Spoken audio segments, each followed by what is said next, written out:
Hi there, students. A Nemophilist. A Nemophilist.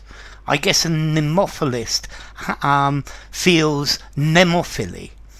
Okay, a Nemophilist is somebody who loves the forest, who loves being in the forest, who loves woodlands. So a Nemophilist is a lover of forest, somebody who loves being in the forest, loves spending their time in the woods. And this is effectively a Nemophilist, somebody who loves forest scenery, who loves being in the woods, who loves the feel of the leaves below them, who loves the smell. It's somebody who loves forests, who loves forest scenery, somebody who visits woods as often as they can. Notice this is an unusual word, and most people are not going to know it. I think a Nemophilist is one of these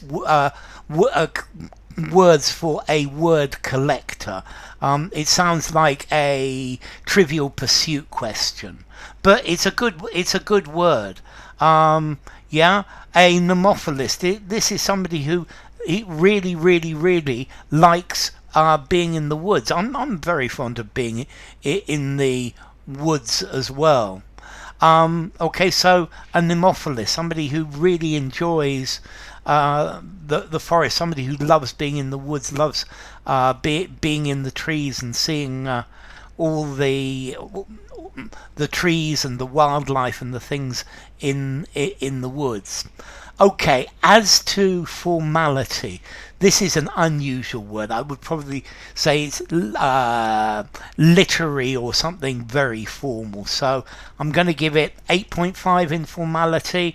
I think nearly all native speakers are going to go for their dictionary, or going to go for a dictionary in internet if they hear the word.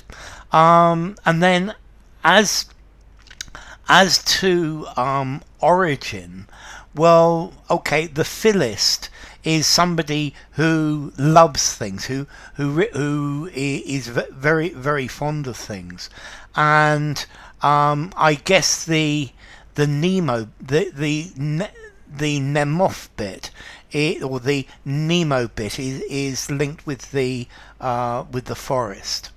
So enough. If you enjoyed the video, give it a rating, subscribe to my channel, and I will see you soon. Bye for now. Nemophilist.